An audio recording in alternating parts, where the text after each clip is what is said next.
Fue durante todo este tiempo de confinamiento y seguirá siendo para el resto de nuestras vidas un salmo que nos ha inspirado y nos ha ayudado a no dudar, a no desconfiar, a no tener nervios, angustia, preocupación. Y es que la palabra de Dios, toda la palabra de Dios, pero especialmente este salmo del cual quiero hablar una vez más en esta tarde, es un salmo que inspira confianza, ¿sí o no? Es un salmo que inspira esa seguridad que todos tenemos depositada en nuestro Dios y que sabemos que no es una fe ciega, no es una fe vana, sino más bien todo lo contrario. Es increíble, si ustedes, por ejemplo, se meten en internet y ponen, por ejemplo, la palabra talismán o amuleto, la cantidad de cosas a las cuales la gente se agarra, se cuelgan en el cuello, ponen detrás de las puertas de sus casas, en el coche o donde sea, para sentirse protegidos y para sentirse seguros. Me acuerdo que hace años había taxistas aquí en la ciudad de Santa Cruz de Tenerife que ponían una herradura en la parte de delante del coche, porque siempre se ha creído, no sé por qué, que las herraduras eran como señal de buena suerte. Otras personas llevaban un lacito rojo o llevaban un montón de dientes de ajo en el bolsillo, o incluso algunos que se llamaban o se llaman cristianos se ponían en los cuellos, colgando en sus cuellos cruces, creyendo que ese símbolo, con una connotación religiosa, les iba a proteger de los malos espíritus, del mal de ojo o de cualquier cosa que te hicieran en un momento determinado. Y en la Biblia no encontramos en ninguna parte que el pueblo de Dios necesite ningún tipo de amuleto. Nosotros no tenemos que recurrir a ningún tipo de amuleto, a ningún tipo de protección para que nos cuide, para que espante a los malos espíritus, las malas energías, porque nosotros estamos protegidos 24 horas al día por la mano de nuestro Dios. ¿Cuántos dicen amén? Así que nosotros no tenemos que ser personas supersticiosas, no tenemos que tenerle miedo a nada ni a nadie, porque el Señor es nuestra mayor protección frente a lo que conocemos y frente a lo que ignoramos. Ahora bien, el Salmo 91 realmente es un salmo mesiánico. Es un salmo que tiene que ver con la vida del Mesías. No se sabe exactamente quién lo escribió, pero la mayoría de los comentaristas dicen que pudo ser Moisés. Moisés es un hombre que tuvo una comunión con el Señor tremenda, una persona que pasó muchísimas semanas en oración y en ayuno delante de la presencia del Señor. La Biblia dice que una ocasión subió 40 días, en otra ocasión subió otros 40 días en oración y en ayuno. Y el Salmo describe a un hombre que conoce a Dios. De hecho, si ustedes se fijan bien, en los dos primeros versículos se mencionan 4 nombres diferentes de Dios. Y no cualquier persona de esa época conocía los nombres de Dios. Pero no solamente el nombre, sino lo que significan esos nombres y por qué a Dios se le llama con esos nombres. Por ejemplo, en el versículo 1 se le llama el Altísimo. En hebreo el nombre Altísimo es Elión. El segundo nombre que aparece es muy conocido, pero generalmente se traduce como el Todopoderoso, pero realmente la traducción más exacta sería el Todo Suficiente, el que no necesita de nada ni de nadie para ser Dios o para hacer lo que quiere hacer como Dios, y es Shaddai. Ese nombre es tan conocido y tan popular en el pueblo de Israel que cuando ponen esa famosa mezuzá con los versículos dentro en la puerta de las casas, en esa cajita, en esa mezuzá, aparece una letra Shin, que es la primera, como ustedes pueden comprobar, del nombre Shaddai. Y aparece ese nombre en el primer versículo: moraré bajo la sombra del Omnipotente. En el versículo 2 aparece el tetragramatón, el nombre de 4 letras que se traduce en la Reina Valera por Jehová, en otras Biblias se traduce como Yahvé, y son esas 4 letras, empezando de derecha a izquierda, Yod, Hei, Vav, Hei. Y el último nombre que se menciona en el versículo 2 es mi Dios en quien confiaré, Elohai. Así que en esos 4 nombres, Elión, Shaddai, ahí lo traducen por Jehová, y Elohai, el autor del Salmo 91 está describiendo la confianza que tiene en ese Dios, que para él no es un Dios desconocido. Para él es un Dios muy conocido hasta el punto que él lo llama mi Dios. No en plan genérico, sino que ese Dios todopoderoso, ese Dios altísimo, ese Dios eterno, inefable, ese Dios es el Dios personal de él. Ahora bien, a lo largo del Salmo vemos que Dios es nuestro refugio. Cuando el pueblo de Israel iba a entrar a la tierra prometida, el Señor le dijo a Moisés que escribiera en la ley algo que nos llama la atención, y es que a lo largo y ancho del país, de todo Canaán, tenían que escoger lugares, pequeñas ciudades, que se conocían con el nombre de ciudades de refugio. ¿Y para qué eran esas ciudades? En esas ciudades vivía gente, lógicamente, pero eran ciudades que estaban repartidas por todo el país para que en el caso de que una persona matara a otra sin querer, imagínense que estaba construyendo su casa y pasaba alguien por abajo y de repente le caía una viga de madera, un bloque en la cabeza y lo mataba. Fue sin querer, no fue con premeditación, con alevosía, sino fue un acto sin deseo de matarlo. Hasta que se demostrara que la persona era inocente, tenía que huir lo antes posible y meterse en una de estas ciudades llamadas ciudades de refugio. Entonces él le explicaba a los ancianos de la ciudad lo que había sucedido, se hacía una investigación y si se declaraba inocente, le permitían vivir en esa ciudad hasta que muriera el sumo sacerdote. Si salía de la ciudad de refugio mientras el sumo sacerdote de ese año o de ese momento estuviera con vida, cualquier familiar del difunto podía matarlo y vengar la sangre de la persona. Así que las ciudades de refugio daban eso, refugio, protección y seguridad mientras estuvieras dentro de la ciudad. En el momento en el que salieras, eras vulnerable y corrías serio peligro de morir muerto, asesinado por un familiar del difunto. Así que en la mentalidad del pueblo de Israel, la palabra refugio era una palabra muy importante, porque cuando tenías la desgracia de matar a alguien sin querer, no se hacía como en aquellos tiempos que automáticamente te mataban, sino que había la posibilidad de un lugar donde podías vivir tranquilo, protegido, confiado, y nadie te podía tocar, nadie te podía meter en la cárcel, nadie te podía condenar, porque estabas viviendo en la ciudad de refugio. Y la Biblia dice en el Salmo 91 que nuestro Dios es nuestro refugio constante y permanentemente. Amén, hermanos. En el Salmo 91 además encontramos que Dios es nuestro baluarte. La palabra baluarte la emplea el apóstol Pablo en una de las cartas que le escribe a Timoteo, cuando habla acerca de la iglesia.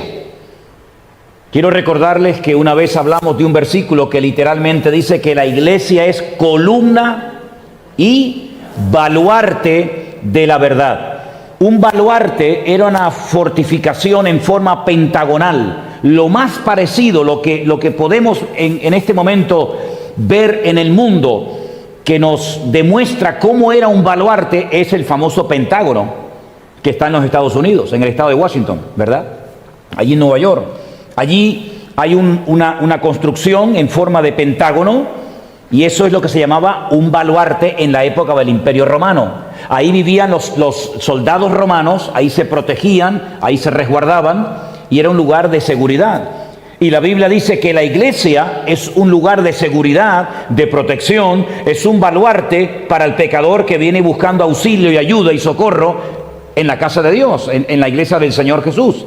Bueno, pues en el Antiguo Testamento el Señor se compara con un edificio que protege, es un baluarte, es una protección en momentos de crisis o en momentos de necesidad.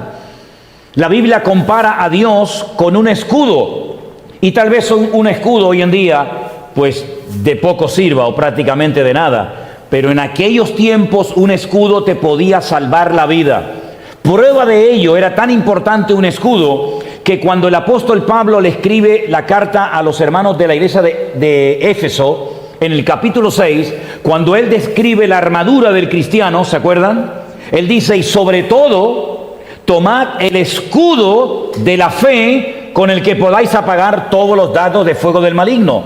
Podías tener una buena espada, una buena jabalina, un buen arco y una buena flecha, un buen casco, pero si no tenías un escudo, podías morir porque no tenías nada para poder protegerte de los ataques del enemigo. Y la Biblia nos enseña que Dios es nuestro escudo. Ahora, la palabra que también aparece en el Salmo 91 es adarga. ¿Qué es una adarga? Una adarga es eso. Es un escudo en forma de corazón.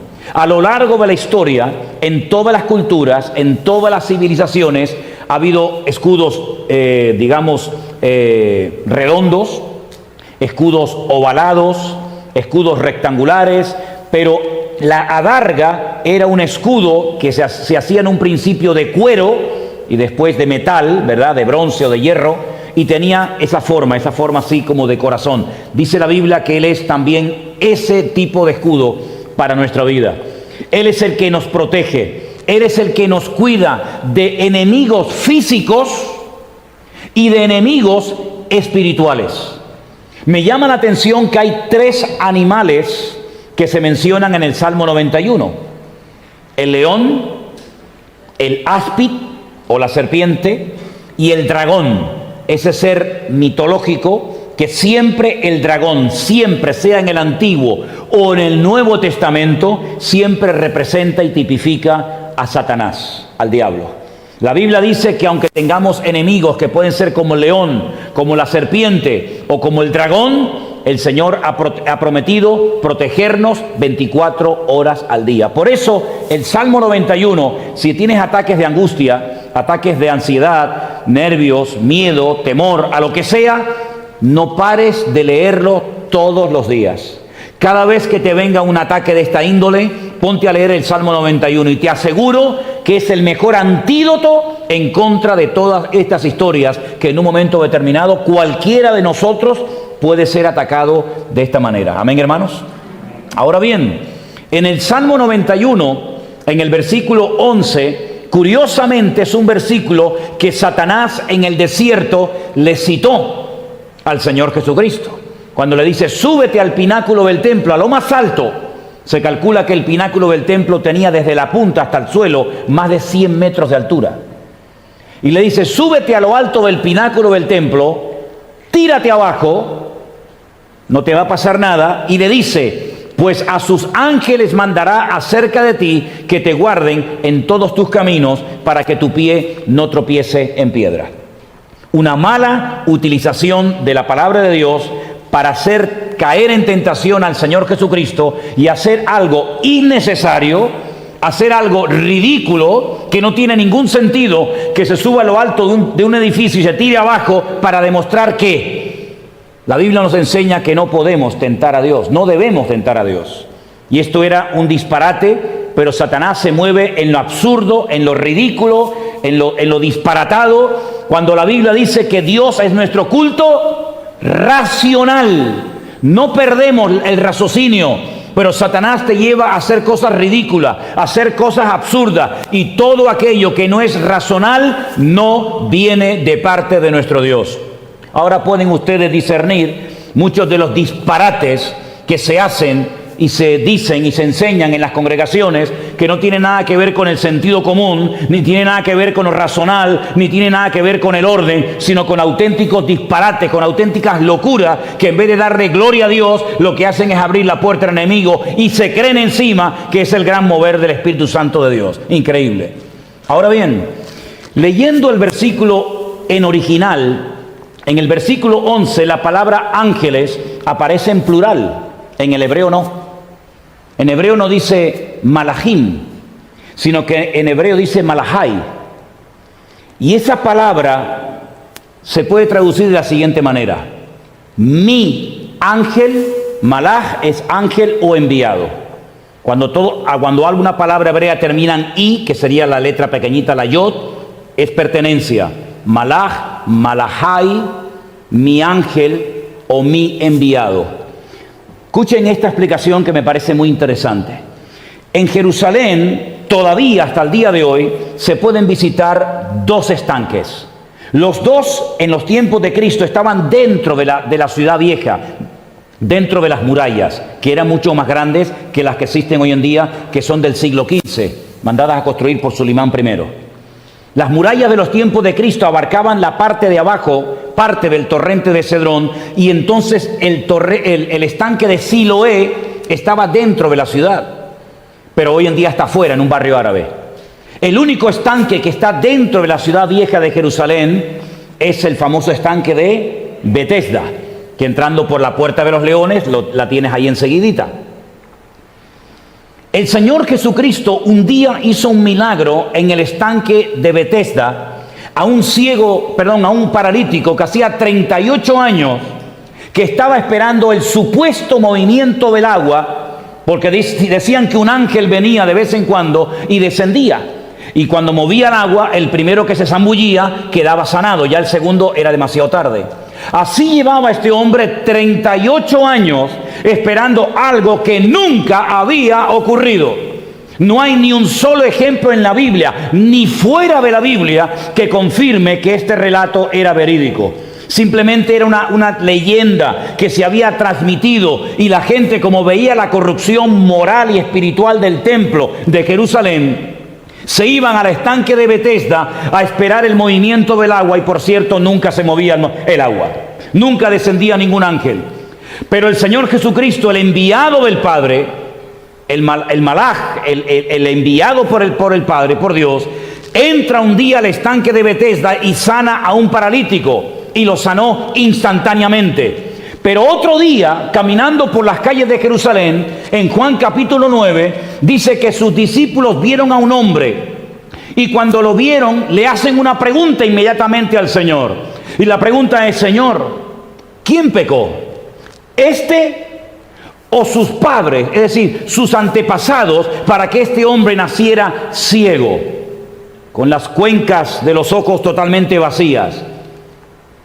El Señor Jesucristo dice: ni él ni sus padres, sino que esta persona nació así para que hoy la gloria de Dios se manifieste en él. Lo que para algunos es una maldición de herencia, de padres a hijos, para Cristo era una oportunidad para ser glorificado y demostrar el poder de Dios. ¡Qué ignorancia tan grande! Siempre echándole la culpa a la persona o echándole la culpa a los antepasados, cuando a veces ocurren cosas en la vida que no son cuestiones de maldición, sino son oportunidades para Dios manifestar su poder y su gloria y demostrar que a Él no lo limita nada ni nadie. Unta barro en sus ojos y lo manda a que se lave en el estanque de Siloé. ¿Y qué significa Siloé? El enviado, el malachai. Y cuando él va al enviado y se lava con aquellas aguas cristalinas del estanque de Siloé, recobra la vista y vuelve, y todos conocemos el resto de la historia y aquella frase famosa de este hombre que dice: antes era ciego, mas ahora veo. Es que el que te sanó es pecador. Dice: si es pecador, no lo sé. Lo que sé es que yo antes no veía y ahora veo.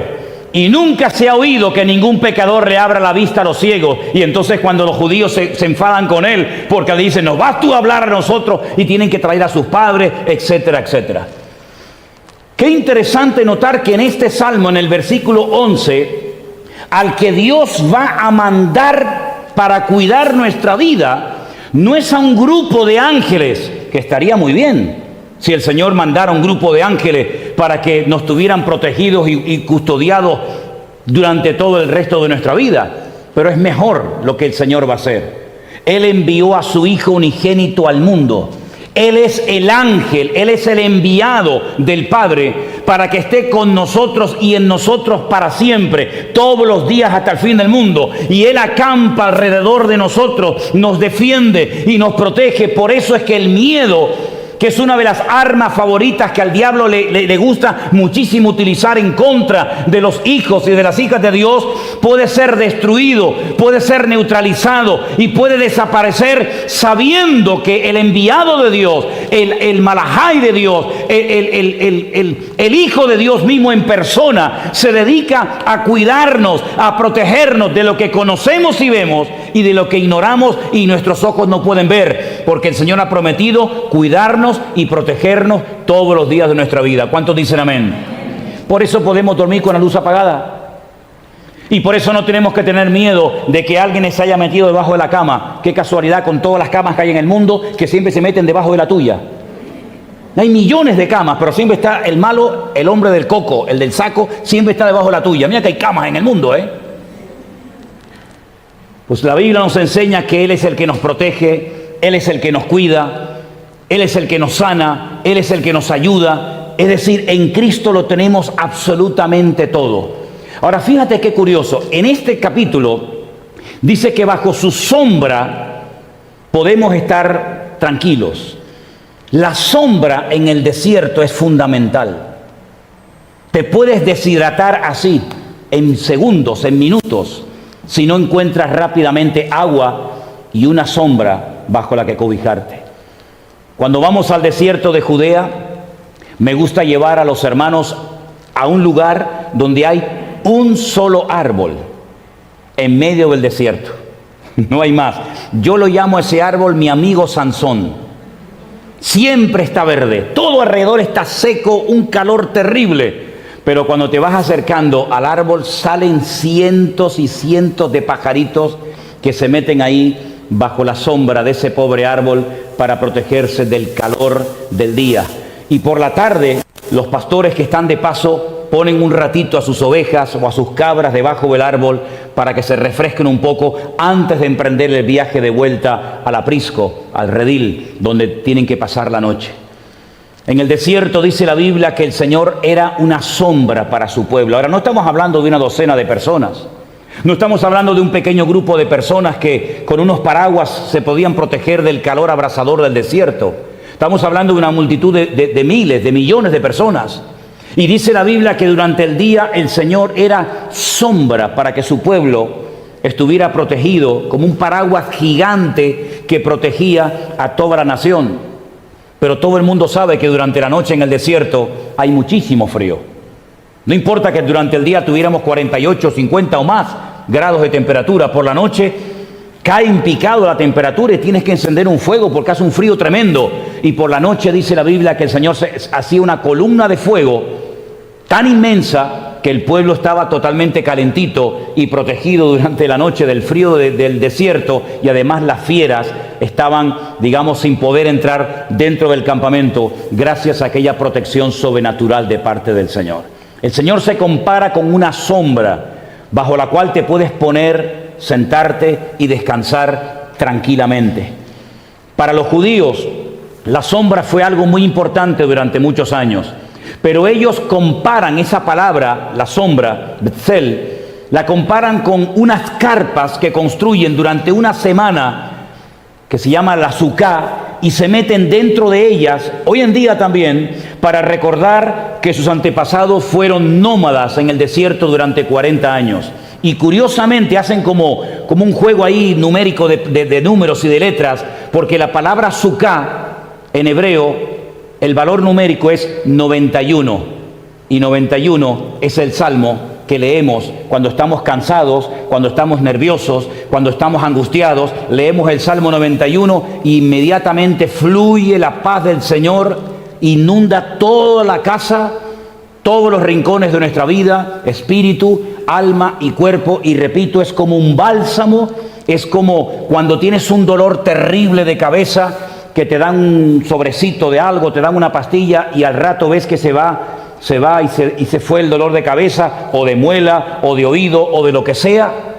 Cuando tengas miedo, cuando no puedas dormir, cuando estés preocupado, cuando estés nervioso, cuando tengas demasiadas pulsaciones, cuando no sabes si dormir o levantarte, no sabes si venir a la iglesia o taparte hasta aquí y que no te vea nadie, no sabes si vestirte o desnudarte, si comer o llorar, si reír. Cuando no sepas qué hacer, te agarras el Salmo 91 y te pones a leerlo en alta voz y comienzas a decir: el que habita al abrigo del Altísimo morará bajo la sombra del Omnipotente. Y comienzas una vez y otra vez y otra vez, y te va a entrar una paz que al día siguiente algún familiar tuyo va a creer que te moriste de lo profundo que duermes, hasta roncas como un niño de meses. ¿Lo van a hacer? ¿Lo van a hacer? Funciona, ¿eh? Te digo sinceramente que funciona. Es un antídoto contra la angustia perfecto. Ahora bien, en el Salmo 91, versículo 14, dice: por cuanto en mí ha puesto su amor, yo también lo libraré, le pondré en alto por cuanto ha conocido mi nombre. No dice solamente que sabe mi nombre, sino que ha conocido mi nombre. Si ustedes prestaron atención a la lectura que se leyó en esta tarde, vayamos a Juan capítulo 17, dice en el versículo 6 algo muy interesante. El Señor Jesucristo, hablando con sus discípulos, les dice a ellos: he manifestado tu nombre a los hombres que en el mundo me diste. He manifestado tu nombre. Si no ha quedado oculto en este tiempo que yo he estado con ellos, yo he manifestado tu nombre. En el versículo 12, cuando estaba con ellos en el mundo, yo los guardaba en tu nombre. Y en el versículo 26 dice: y les he dado a conocer tu nombre. El Salmo 91 está lleno de promesas tremendas, y muchas fluyen a raíz del conocimiento del nombre de Dios, de la esencia, de la naturaleza de Dios. El Señor Jesucristo ahora en Juan capítulo 17 le dice a sus discípulos: ustedes saben que no se mantuvo oculto durante mi vida con ustedes el nombre, la esencia, el significado profundo del nombre de mi Padre, sino que le he manifestado tu nombre, los he guardado en tu nombre y les he dado a conocer tu nombre. En la época del Señor Jesucristo nadie se atrevía a pronunciar el nombre de Dios. No el primer nombre que vimos, el León, el Altísimo, o el Shaddai, todo suficiente, o Elohai, mi Dios, sino ese tercer nombre que en las Reinas Valera aparecen como Jehová o Yahvé en otras versiones.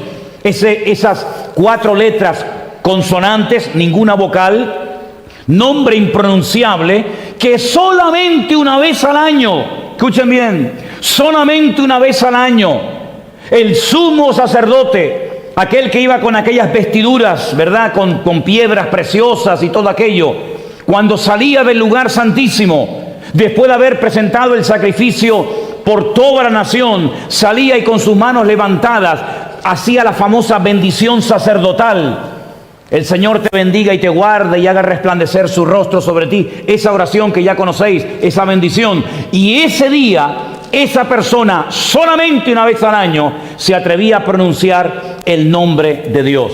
No fue hasta el siglo X después de Cristo, escuchen esto, no fue hasta el siglo X después de Cristo que se comenzaron a poner vocales, rayitas y puntos debajo o encima de las letras, para que la gente comenzara a pronunciar el nombre de Dios.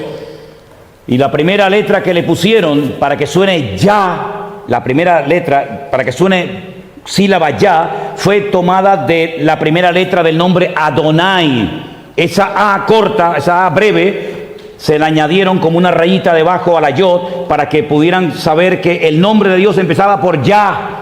Y después pusieron otras letras. Ahora, fíjense qué interesante. Nadie se atrevía a pronunciar el nombre de Dios. Se creían tan indignos, tan miserables, tan desgraciados, que a nadie se le ocurriría, lo apedreaban, lo matarían, si una persona se atrevía a pronunciar el nombre propio de Dios. Sin embargo, el Señor Jesucristo, en el siglo I, les dice: yo les he dicho a ustedes cómo se pronuncia ese nombre. Yo les he enseñado a ustedes lo que significa ese nombre. Ustedes han visto que durante estos 3 años hemos tenido enemigos por la mañana, por la tarde y por la noche. Me han intentado matar, me han intentado despeñar, hemos atravesado desiertos, personas que nos odian, tempestades, y siempre de alguna manera, siempre hemos salido de todas las pruebas y ataques y dificultades victoriosos. Ninguno de nosotros ha muerto, ninguno de nosotros ha sufrido ninguna pérdida. ¿Por qué? Porque yo los he guardado en tu nombre. Porque en ese nombre de Dios hay una protección, es un seguro de vida espectacular. Las personas que a lo largo de la historia descubrieron el poder y la autoridad de ese nombre, hicieron maravillas. Y me remito al caso del rey David, cuando ni siquiera era rey. Un joven pastor de ovejas que llega al campamento del rey Saúl y nota, percibe que hay nerviosismo, que hay miedo.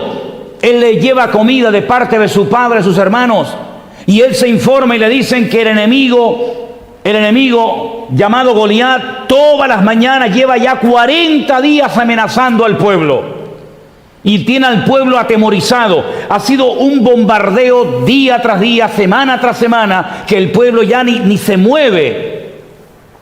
Sin embargo, David, que tiene un espíritu diferente, una confianza, una fe diferente, él dice: yo hoy le voy a cortar la cabeza a ese enemigo, y las aves del cielo y las bestias de la tierra hoy comerán sus carnes, y todo Israel sabrá que en el nombre de nuestro Dios hay poder y autoridad.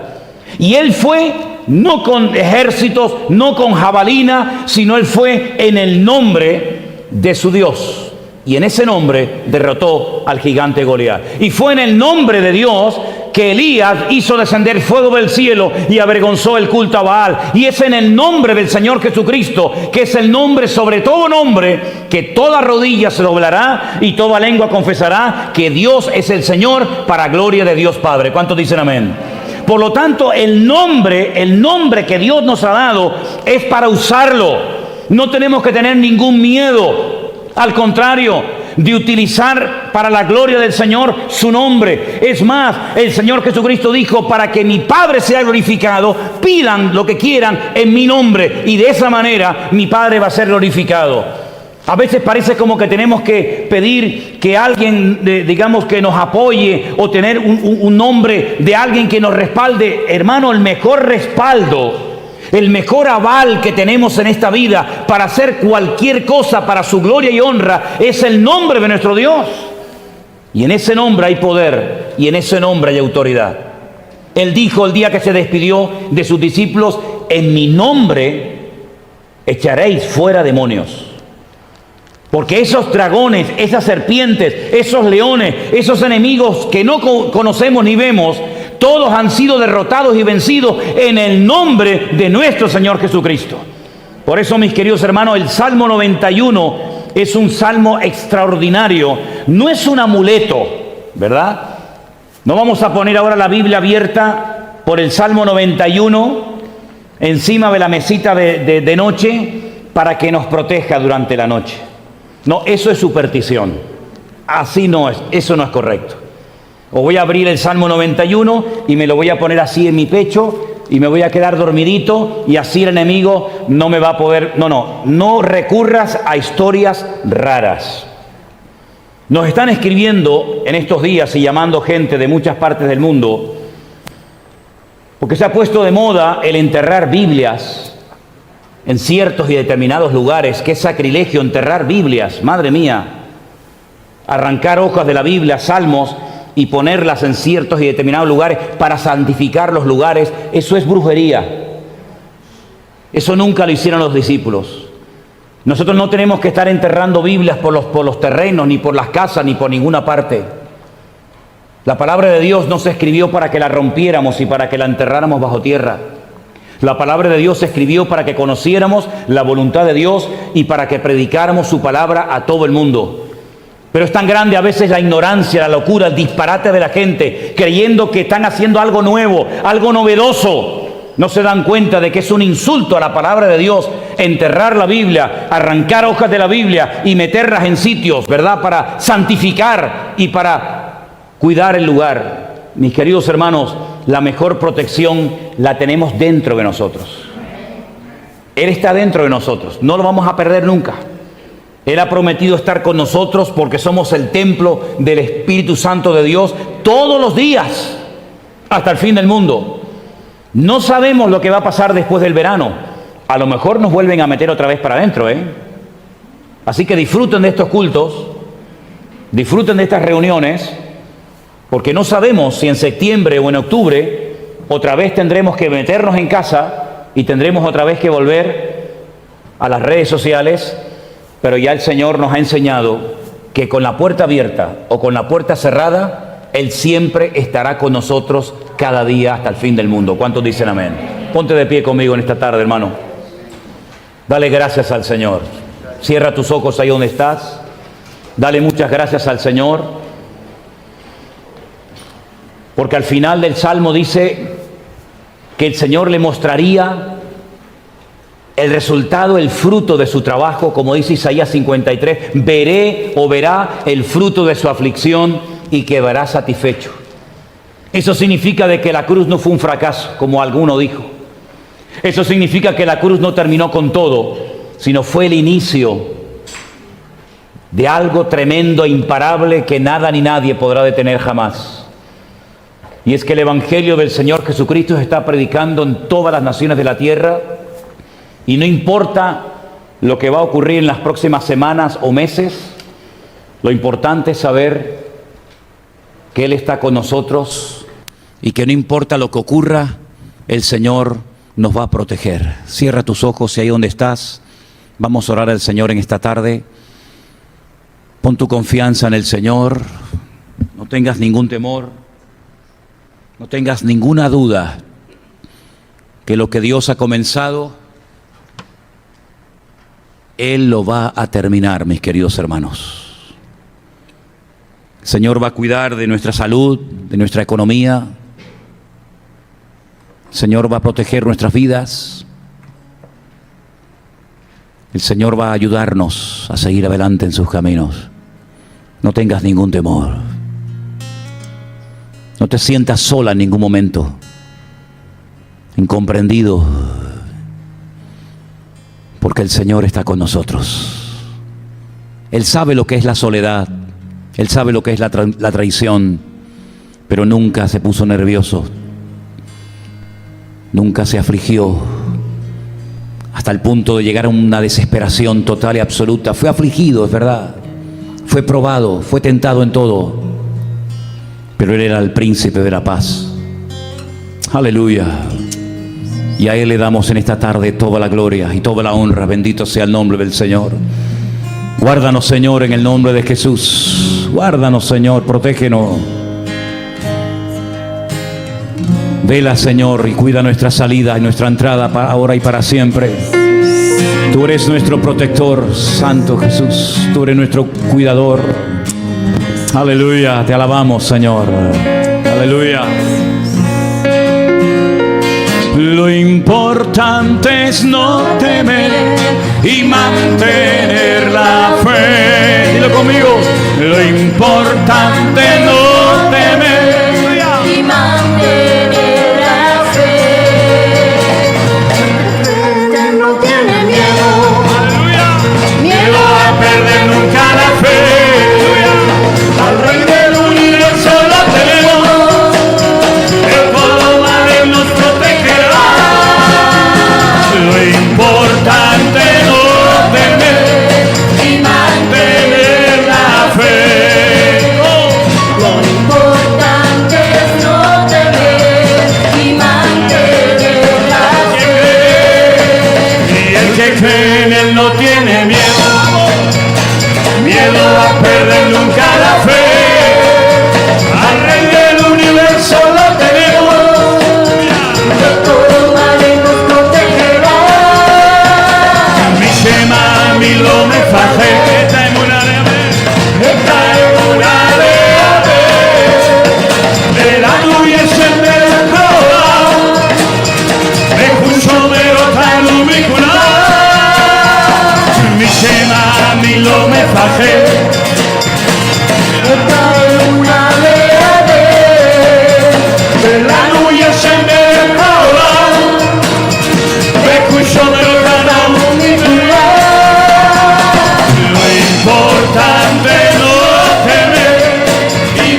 Señor, te damos muchas gracias en esta tarde por este privilegio que nos das de escudriñar tu palabra preciosa, Señor. Queremos que nos des sabiduría, que abras nuestros entendimientos para que esta palabra que va a ser compartida en el día de hoy, tu pueblo, Señor, la reciba y podamos, Señor, aprender todo lo necesario para nuestro crecimiento, para nuestro desarrollo espiritual. Bendícenos, Señor, háblanos hoy a través de este estudio, a través de tu palabra, y en el nombre de Jesús, que tu nombre sea glorificado y levantado en alto, Señor. Te lo pedimos todo en tu santo nombre. Amén y amén. Mis queridos hermanos, llevo unos cuantos días meditando y reflexionando acerca de la preciosa carta de Santiago. No cabe la menor duda de que es una carta tremendamente práctica. Encontramos muchos temas, vamos a analizar algunos de ellos en la tarde de hoy, pero quiero comenzar dando lectura a Santiago capítulo 5 a partir del versículo 7. Es una porción muy bonita, vamos a prestar atención y a disfrutar de esta preciosa lectura. Repito, Santiago capítulo 5 a partir del versículo 7, ahí la tienen ustedes en la pantalla para que si quieren pueden leerla conmigo. Por tanto, hermanos, tened paciencia hasta la venida del Señor.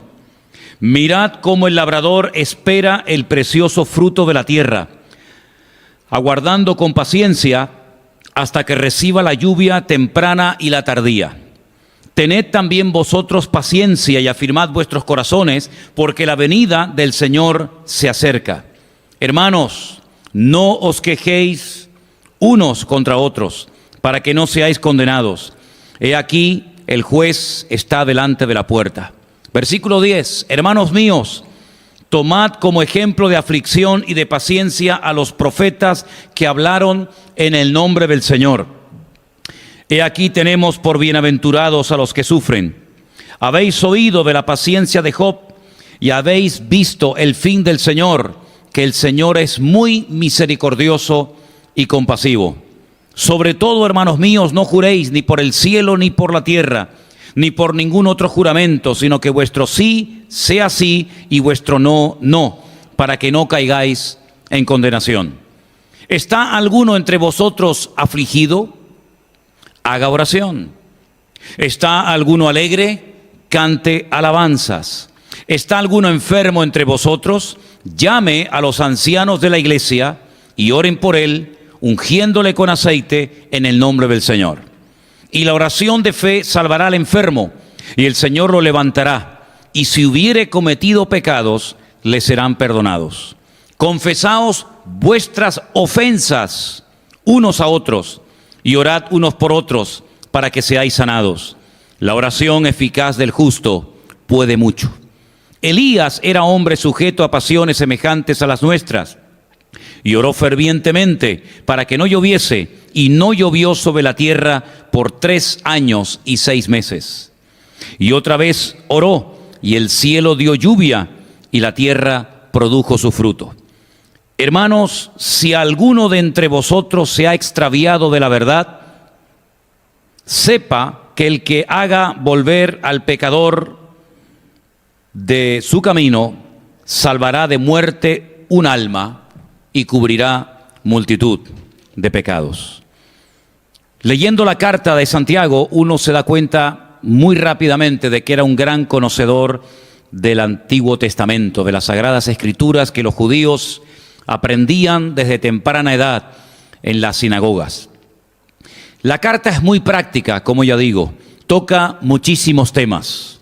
En el capítulo 1, después de presentarse como el siervo de Dios y del Señor Jesucristo y decir a quién va dirigida la carta, que es a las 12 tribus que están en la dispersión, en otras palabras, él tiene en mente que hay miles de judíos que no tienen la oportunidad y el privilegio de poder vivir en Israel, sino que viven a lo largo del Imperio Romano.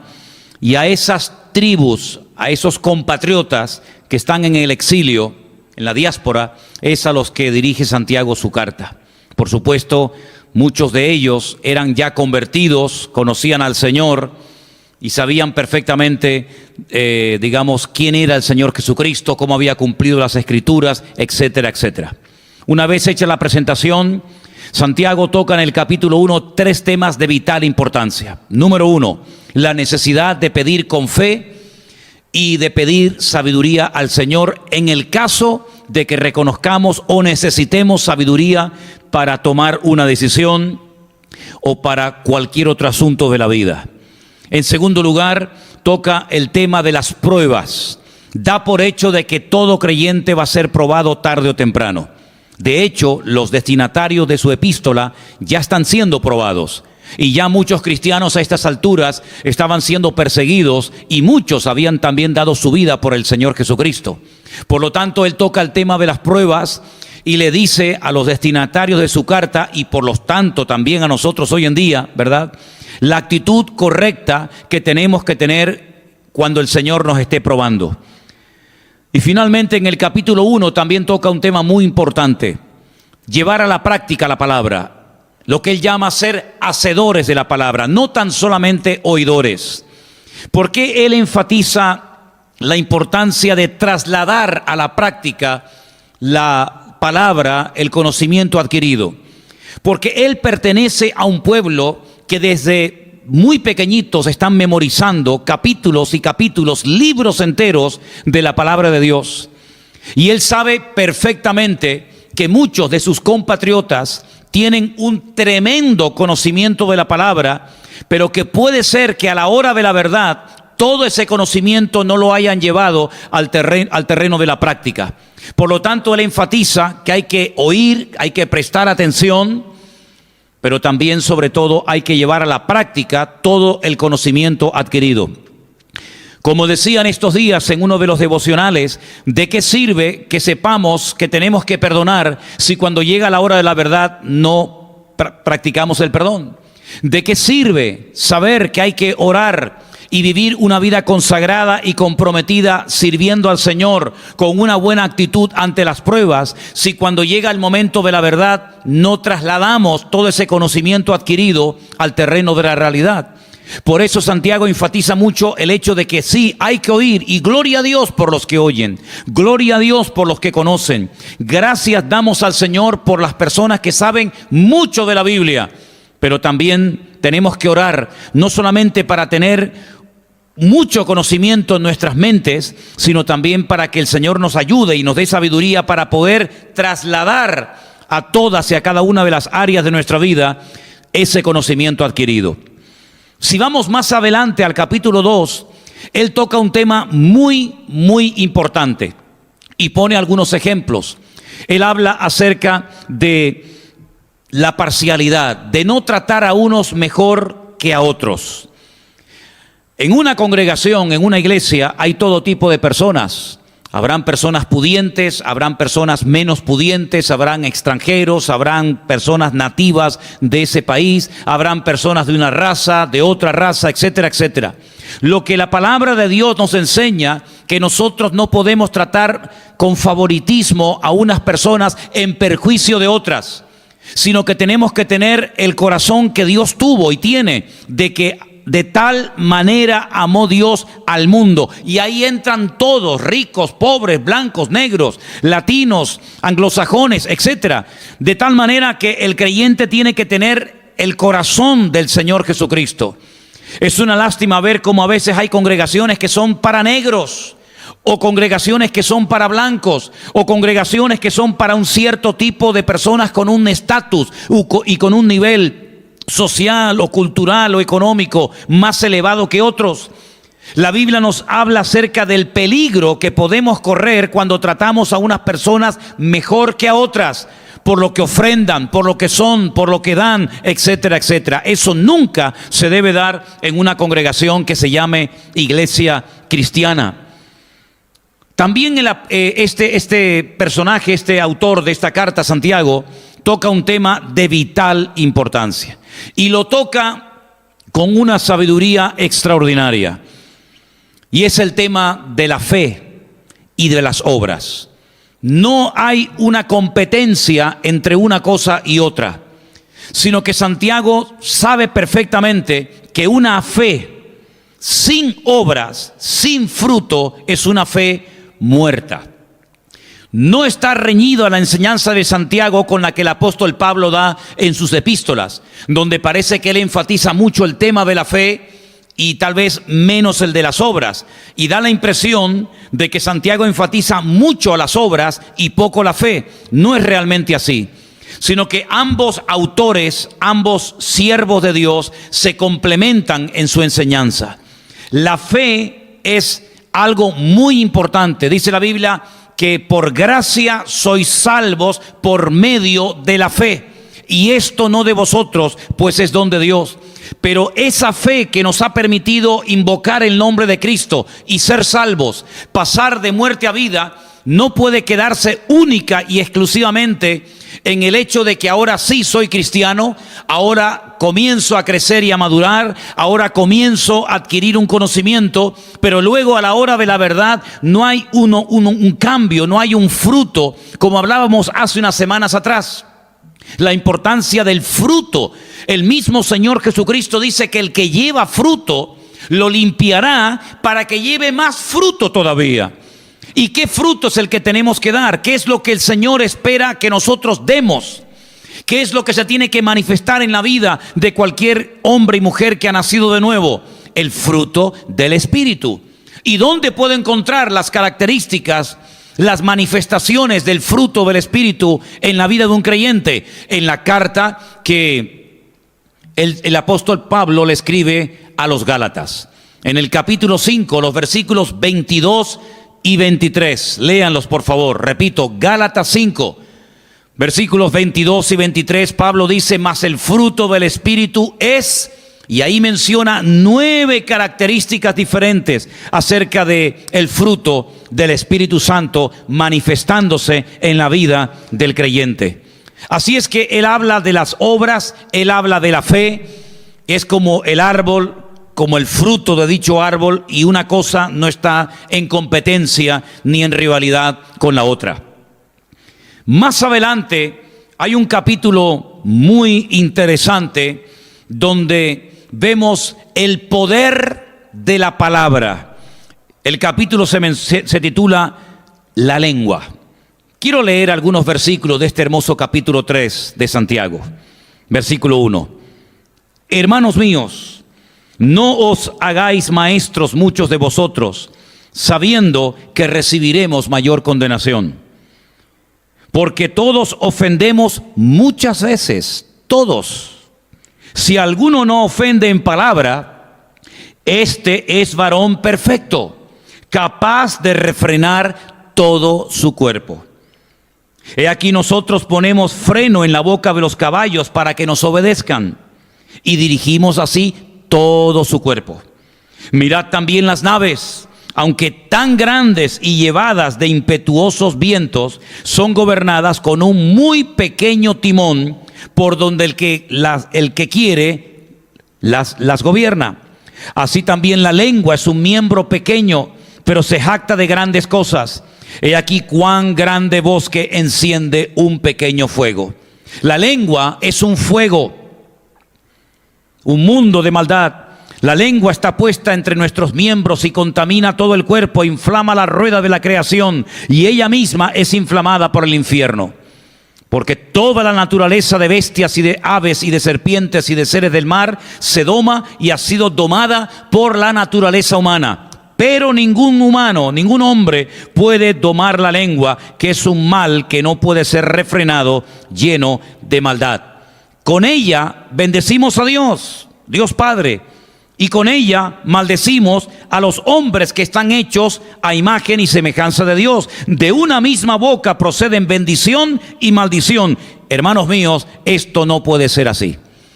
Hermanos, hace unos días reflexionábamos acerca de la hermana de Moisés y de Aarón. Aquella mujer que la Biblia la llama profetisa. Es interesante porque hay muy pocas profetisas verdaderas en la Biblia. Hay también algunas falsas, pero Miriam, la hermana de Moisés y de Aarón, era una verdadera profetisa. Una mujer que cuando todo el pueblo de Israel cruza el Mar Rojo, la Biblia dice que con un pandero movilizó a todo el país y los llevó a la alabanza al Señor. Creó un ambiente, una atmósfera extraordinaria. Con un pandero, ella comenzó a alabar a Dios y movió todo el pueblo, miles de personas, hasta llevarlos a un clímax de alabanza al Señor realmente extraordinario. Hasta el cántico, la letra de la canción que esta mujer cantaba, la tenemos en nuestras Biblias. Esa mujer usada por el Señor, esa mujer que la Biblia dice que era profetisa, esa mujer que Dios la usó con la alabanza, con la música al Señor, quedó totalmente leprosa y la tienen que echar del campamento porque con la misma lengua con la que un día alabó a Dios, con la misma lengua con la que un día dirigió al pueblo hacia la presencia del Señor, con esa misma lengua criticó y murmuró y habló mal de su hermano. Santiago dice que esto no puede ser así, que no podemos por una parte alabar a Dios, bendecir al Señor y por otra parte maldecir o hablar mal de ciertas y determinadas personas. La palabra del Señor nos enseña que hay poder en las palabras. No solamente hay poder en la palabra de Dios, sino también hay poder en las palabras que usamos, para bien o para mal. El rey Balac contrató, le pagó una gran suma de dinero a un pseudo profeta llamado Balaán para que maldijera, para que dijera cosas contrarias y malas contra el pueblo de Israel, porque él sabía que a Israel no se le podía vencer en el campo de batalla. Era invencible, era imposible que Israel fuera derrotado. Pero entonces él recurre a otro método, a otra forma, y es maldecir al pueblo de Dios, cosa que todos sabemos que no se pudo producir. En Cesarea de Filipo, cuando el Señor Jesucristo pregunta ¿qué dicen, qué opinan los hombres de mí? Y comienza a oír todo tipo de explicaciones. Unos dicen que eres Juan el Bautista, otros dicen que eres Elías, etcétera, etcétera. ¿Y vosotros quién decís que soy yo? La Biblia nos enseña que Pedro, el apóstol Pedro, dijo: tú eres el Cristo, el Mesías, el Hijo del Dios viviente. Y en ese momento el Señor Jesucristo dijo algo tremendo: bienaventurado eres, Simón, porque esto que acabas de decir no te lo reveló sangre ni carne, sino mi Padre que está en los cielos. Gloria a Dios.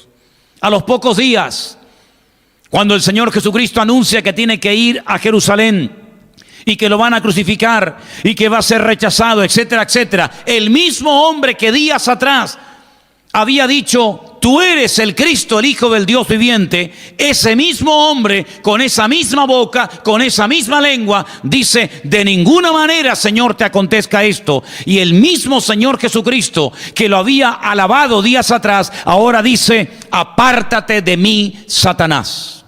La misma persona siendo utilizada para alabar, para glorificar, para exaltar al Señor, a los pocos días siendo utilizada por Satanás para decir lo que nunca jamás tenía que haber dicho.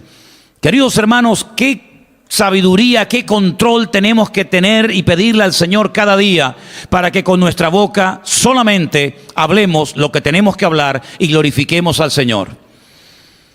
En el mismo capítulo 3 vuelve a tocar un poco el tema de la sabiduría y hace una diferencia entre la sabiduría de lo alto y la sabiduría terrenal. Y es muy interesante leer esa porción. Está en Santiago capítulo 3, del versículo 13 en adelante. Pero más adelante, profundizando más en la carta de Santiago, él toca un tema muy interesante y es la amistad.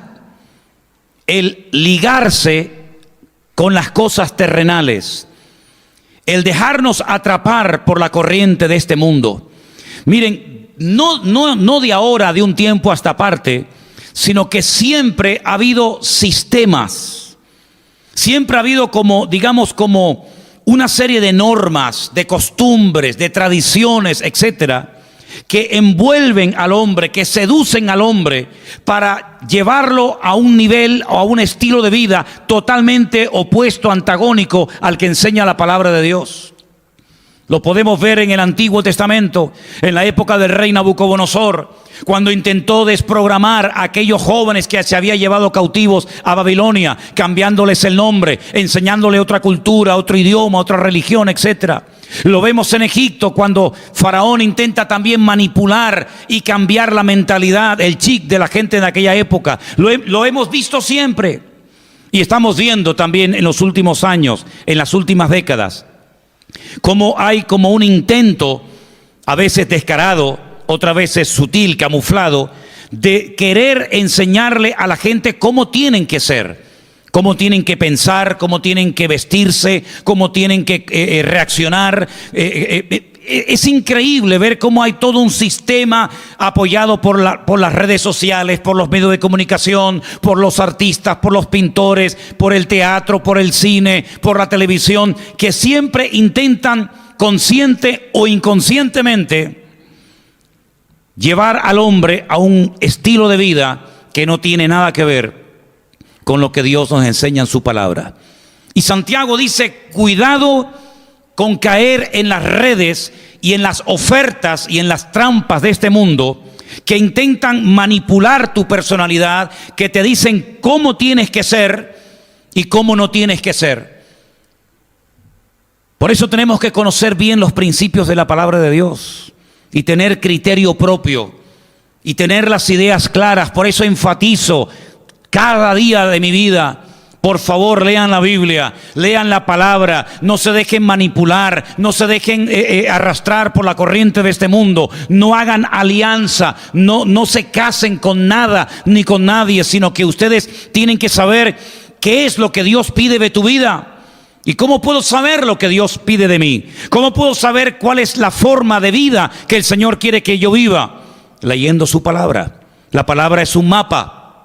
La palabra me va a enseñar, me va a dar una base para que yo sepa en todo momento si lo que me están vendiendo es verdad o es mentira. Y Santiago habla mucho acerca de este área tan importante de la vida de los seres humanos. También toca un tema, porque Santiago es un hombre muy práctico en lo que dice, en lo que comparte, en lo que escribe, y es el juzgar a los demás, sobre todo a otros cristianos, a otros hermanos nuestros en la fe que no son como nosotros. El mundo cristiano es muy variado. No todos los cristianos son iguales. Ustedes pueden viajar, por ejemplo, a África y van a ver que los cultos, las reuniones, las canciones, la alabanza, el estilo de vida, el estilo de cualquier iglesia en África es completamente diferente, por ejemplo, a una iglesia en Centro Europa o en Estados Unidos o incluso en España. Pero son hermanos en Cristo. Ustedes pueden ver que hay iglesias tal vez más, más conservadoras, donde tal vez no hay tanto jaleo, tanto ruido, tantas palmas. Sin embargo, en otras congregaciones es normal. Y la palabra de Dios nos enseña que tenemos que tener la madurez suficiente para aceptarnos los unos a los otros, a pesar de las diferencias que han habido y que siempre habrán. Y desde el principio del cristianismo ya tuvieron que celebrarse concilios, reuniones, para que hubieran normas de convivencia, para que los cristianos se mantuvieran unidos a pesar de las diferencias, a pesar de los estilos. Porque no somos todos iguales. Tenemos un mismo Dios, tenemos un mismo Señor, tenemos un mismo Espíritu, tenemos una misma palabra que todos leemos, pero cada persona es un mundo. Y por eso hasta en una misma ciudad puedes visitar una iglesia y es completamente diferente a otra iglesia que a lo mejor está a pocos kilómetros de esa congregación que has visitado o frecuentas. ¿Y cómo tenemos que reaccionar? ¿Obligando a la gente a que hagan las cosas como nosotros, a que se comporten, alaben y canten como nosotros? ¿O tenemos que aplicar el amor de Dios, donde Él acepta a todo el mundo por igual? Claro que todos tenemos que cambiar, claro que todos tenemos que dejar ciertas y determinadas cosas, pero hay más cosas que nos unen entre los cristianos que las que nos separan. Pero a veces somos tan infantiles, tan inmaduros, que peleamos por cosas absurdas en vez de unirnos para predicar el Evangelio y para que la palabra de Dios corra y el Señor Jesucristo sea conocido hasta el último rincón de la tierra. Él también, queridos hermanos, habla en su carta acerca de la paciencia y de la oración. Es imposible vivir una vida cristiana victoriosa sin paciencia y sin oración. Alguien comparó la oración con el cordón umbilical que une a la criatura con su madre. No hay forma de alimentar a ese niño, no hay forma de hacerle nada desde afuera, todo tiene que ser desde adentro. ¿Y cómo le llega el oxígeno? ¿Cómo le llega la sangre? ¿Cómo le llega el alimento? ¿Cómo le llega en definitiva la vida? A través de algo que une al niño con su madre, y es el cordón umbilical.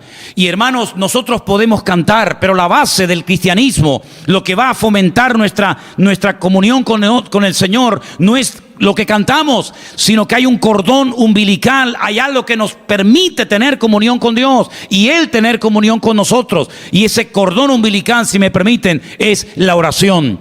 Saber que podemos hablar con Dios si fuéramos conscientes de lo que significa poder hablar con Dios. Hay personas famosas en esta vida que todo el mundo conoce, que si salieran por la calle sería imposible que pasaran desapercibidas, que nosotros nunca conoceremos personalmente y nunca tendremos la oportunidad de poder hablar con ellos o con ellas. Sin embargo, nosotros tenemos un gran privilegio, y es el de poder hablar con Dios cuantas veces queramos, de pie, sentados, de noche, de día, en un avión, en un barco, en una iglesia, en una cárcel, da igual. Lo importante y lo maravilloso es saber que podemos tener comunión con Dios. Y esto es un privilegio que no viene por nuestros méritos, no viene porque nos lo merecemos, no viene por nuestras buenas acciones, sino que podemos tener esa comunión con el Creador, podemos tener esa relación con Él, porque a través de Jesucristo nuestros pecados fueron perdonados. Y ahora dice que tenemos entrada, tenemos acceso a la misma presencia de Dios. Tal vez para nosotros los cristianos, los que siempre nos hemos criado en un ambiente cristiano, esto para nosotros es normal. Pero Santiago no le está escribiendo a cristianos evangélicos. Santiago, como vimos en el capítulo 1, le está escribiendo a las 12 tribus que están dispersas, es decir, a judíos. Y los judíos sabían perfectamente que solamente un hombre, el Cohen Gadol, el sumo sacerdote, una vez al año, no todos los días, no 3 o 4 días a la semana, una vez al año, en un día que se conoce como el Yom Kippur. Yom es día, Kippur es perdón, el día del perdón. Cuando ese sumo sacerdote, vestido con unas ropas diferentes a las del resto de la sociedad, podía entrar a la presencia de Dios, él solo, y allí pedir perdón por los pecados del pueblo. Previamente, lógicamente, él también tenía que presentar sus propios sacrificios y purificarse y entrar bien, no sea que cayera muerto.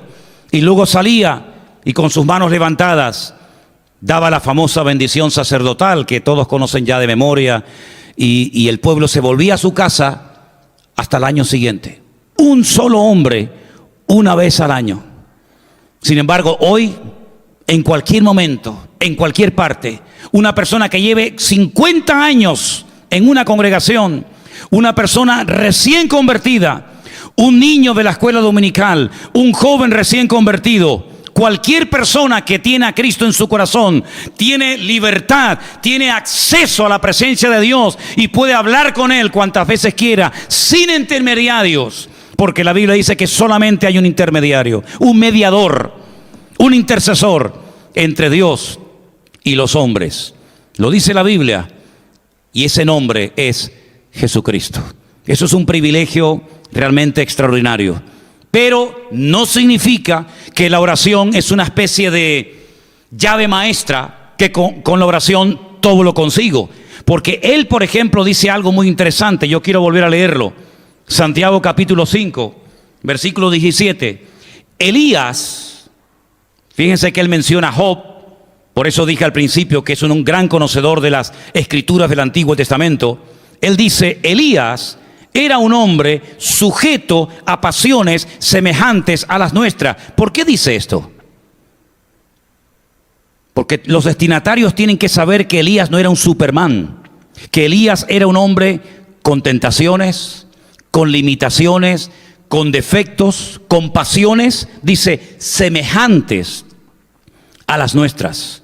Él no quiere dar una imagen de que ellos son intocables, de que ellos nunca son tentados, de que ellos nunca tienen ningún tipo de debilidad. No, dice Elías, ese gran profeta de Dios, ese gran varón de Dios que hizo milagros tremendos, era igual que nosotros. Pero, dice aquí, oró fervientemente para que no lloviese, y no llovió sobre la tierra por 3 años y medio. Qué curioso la cifra, ¿no? 3 años y medio. El Apocalipsis nos habla mucho de esta cifra. 3 años y medio, 1260 días, 42 meses, o como dice Daniel, que es lo mismo, tiempos y la mitad de un tiempo. Los judíos decían que Dios tiene 3 llaves. Es una tradición, es una opinión del judaísmo, que Dios tiene 3 llaves que no le ha dado al hombre. Y una de esas llaves es la llave de la lluvia, que el hombre no puede hacer que llueva cuando él quiere, sino es algo que solamente Dios lo puede hacer. Este hombre tenía esa llave. Oraba, cerraba el cielo. Oraba, abría el cielo. Ahora no llueve y ahora sí llueve. ¿Y por qué Elías obtuvo esos resultados espectaculares?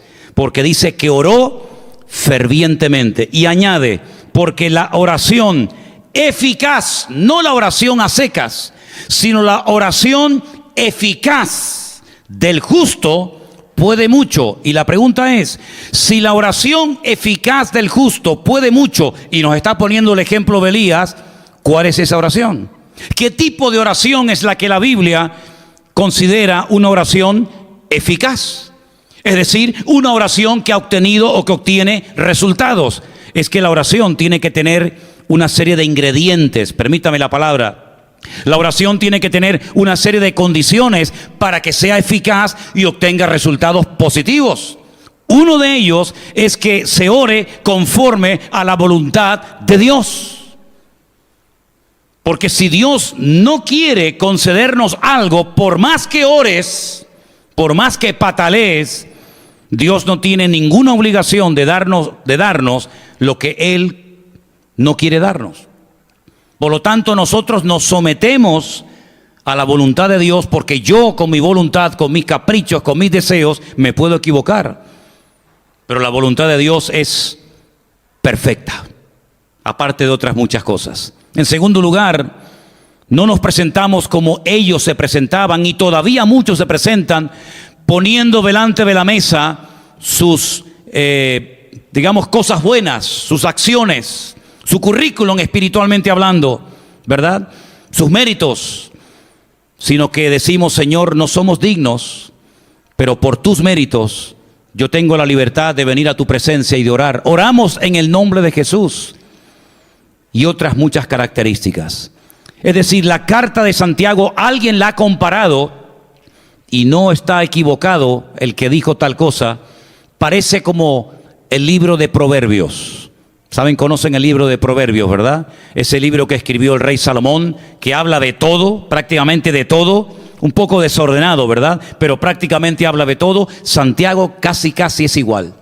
Habla de la fe, habla de la paciencia, habla de la oración, habla de las pruebas, habla de la sabiduría, habla de no juzgar a los demás, etcétera, etcétera. Es una carta tremendamente práctica. Por eso yo en estos últimos días, en los devocionales, les he pedido a todos ustedes que la lean detenidamente, y cada día estamos extrayendo joyas de la carta de Santiago, porque lo que queremos vivir es una vida práctica, donde descubriendo estas joyas que se encuentran en esta hermosa carta, podemos vivir vidas victoriosas para la honra y para la gloria del Señor. Quisiera que oráramos todos en esta tarde y le pidiéramos al Señor que nos ayude a seguir extrayendo riquezas de esta hermosa carta, y que podamos tener una vida cristiana victoriosa, bendecida, agradable a Dios, pero sobre todas las cosas pasar de la teoría a la práctica, porque eso es realmente lo que Dios tiene para nuestras vidas. Oramos al Señor. Padre Celestial, te damos muchas gracias en esta tarde, Dios mío, por este privilegio que nos has dado de escudriñar tu palabra. Señor, siga abriendo nuestros ojos para que veamos las maravillas que contiene tu palabra y que podemos llevarlas a la práctica en nuestra vida para poder caminar en victoria con la bendición de Dios cada día. Señor, oramos por toda tu iglesia, por toda tu amada iglesia sobre la faz de la tierra, para que tú la bendigas, para que tú fortalezcas nuestras vidas y para que nos ayudes en este tiempo complicado, en este tiempo difícil en el que estamos viviendo, poder agradarte con nuestra vida. Señor, oramos por todos los que están necesitados de salud, por cuestiones de enfermedad, de virus o de lo que sea. Señor, ayúdanos, fortalécenos física y espiritualmente, para que en el nombre de Jesús seamos un pueblo útil en tus manos. Te damos siempre a ti la gloria y la honra, y muchas gracias por tu palabra en esta tarde, en el nombre de Jesús. Amén.